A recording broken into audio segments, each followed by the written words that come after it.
So it feels like by the day, we're all coming to terms with the fact that this situation right now is going to last a lot longer than perhaps most of us anticipated or we were told. There's a lot of emotions that come with that.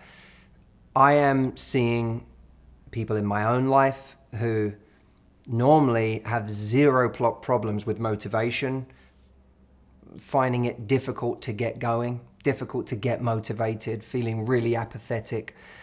Other people who just feel like they're not, they keep thinking they need to be super productive, but then they're not even close to being as productive as they are in a time when they're 10 times more busy. And of course, the low-level anxiety that we feel and the uncertainty that we feel, the frustration that we feel, in many cases, the anger that we feel, all of that going on in the background of our minds, whether consciously or unconsciously, is draining.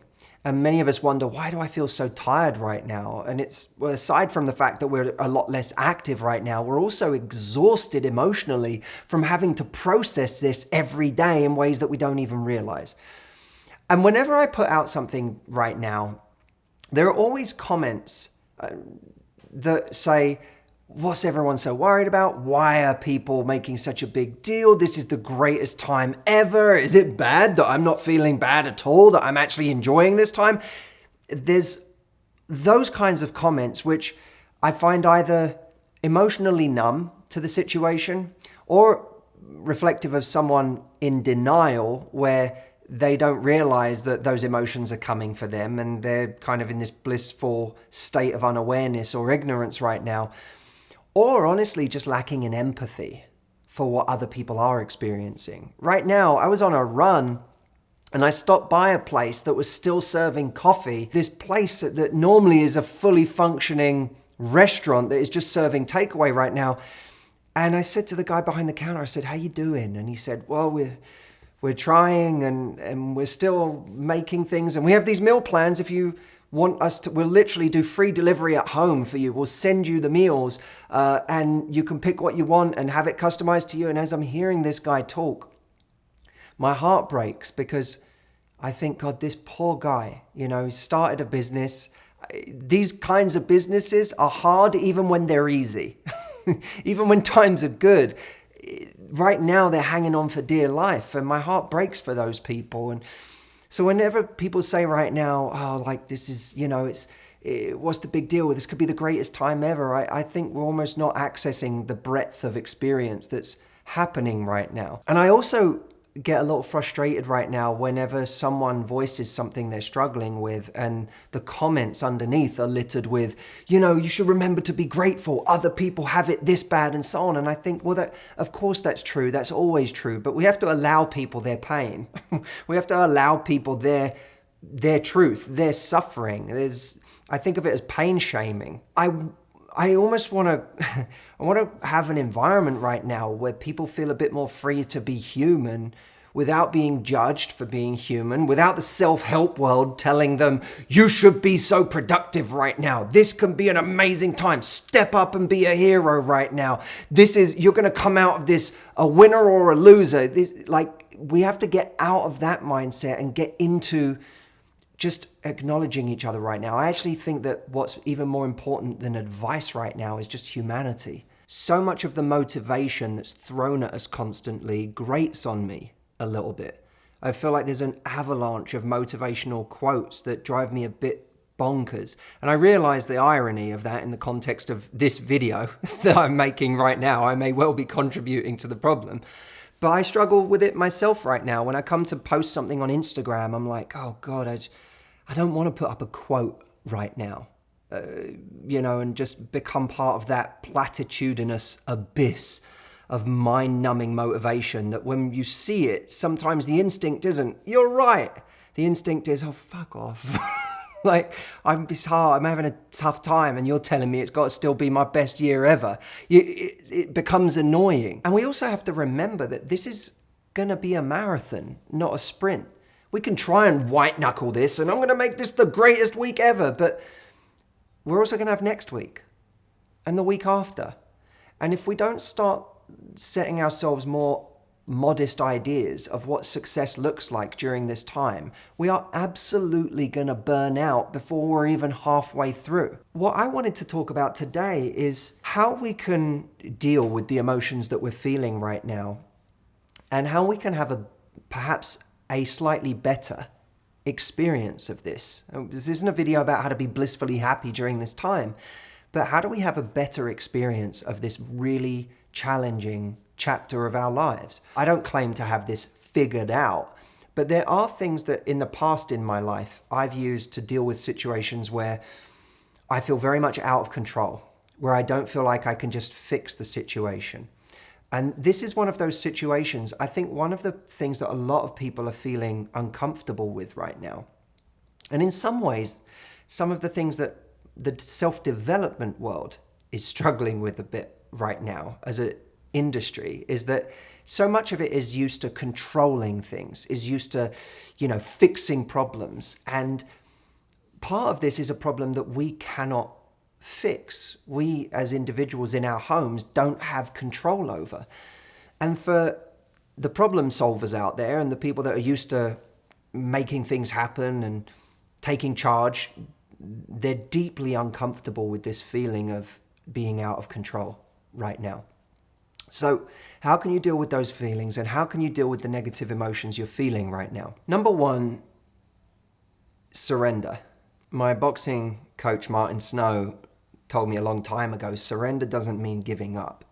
Surrender means acceptance, making peace with. We right now have a situation that we can either fight against, and many of us are fighting against it. You can imagine that image of a child that kicking and screaming and crying. Eventually, that child might realize if they have a parent that doesn't respond to that behavior, or if life doesn't change because they kick and scream and cry, that they stop crying, because that's our way of lashing out against the situation. What we begin to realize is this isn't a situation that kicking and screaming is going to change. We're all going to have our kicking and screaming moments, right? I've had mine in one form or another already. Moments where I'm angry about the fact that we're having to make all these changes. Moments where you just get very sad about the whole situation and sit there and don't do anything. We all have those moments in our own way. At a certain point, we have to surrender to the situation and say, it's almost like I'm going to give this situation permission to exist. Instead of fighting against it, this is where I'm at right now. And interestingly and paradoxically, hope isn't always a good thing in a situation like this. Hope can be a good thing when we say 3 weeks from now it's going to get better because we know that blah, blah, blah. But we know right now that everything that's being said to us is just an estimate. The goalpost for when this ends keeps being moved. And the living in hope of the moment when this changes stops us being here now in this moment, stops us making peace with the way things are right now. It actually stops us living because it puts us in this perpetual state of waiting. I'll be happy when this changes. I'll start living again when this changes. And then, of course, when an authority figure says, we said it was going to be on this date, but actually now we're going to loosen up these restrictions on this date, the reaction to that is anguish, is huge pain and disappointment. Paradoxically, the way to get through this is for us to make peace with the way it is right now. And to focus on, okay, maybe I'm not going to be able to do everything I want to do. Maybe all the goals I wanted to achieve can't all be achieved. Maybe while I'm dealing with the stress of all this, I'm not going to be as productive as I normally am, or get in the best workout, or do this, but I'm going to make it my own little work of art in whatever way I can, even if just that's a modest way. My work of art could be just me navigating my way through this emotionally. But surrendering to that. We cannot live for the day that this moves on. Number two, we have to focus on the emotional component of this, not the circumstantial component of this. In this case, the circumstantial component is the virus, is the restrictions we have on our movement right now, social distancing, quarantining. For some of you, it's the loss of a job, or the breakdown of a relationship during this time. We can't always change or exert control over the circumstantial component of something, right? And even if you can, you learn that you might be able to manipulate it by 1 or 2%. Like, oh, I'm gonna, I can't go out, I can't do a lot of things, but I can still take a walk. Okay, fine. So we are able to manipulate it to some extent to alleviate some of this pain that we get from the restrictions we have right now.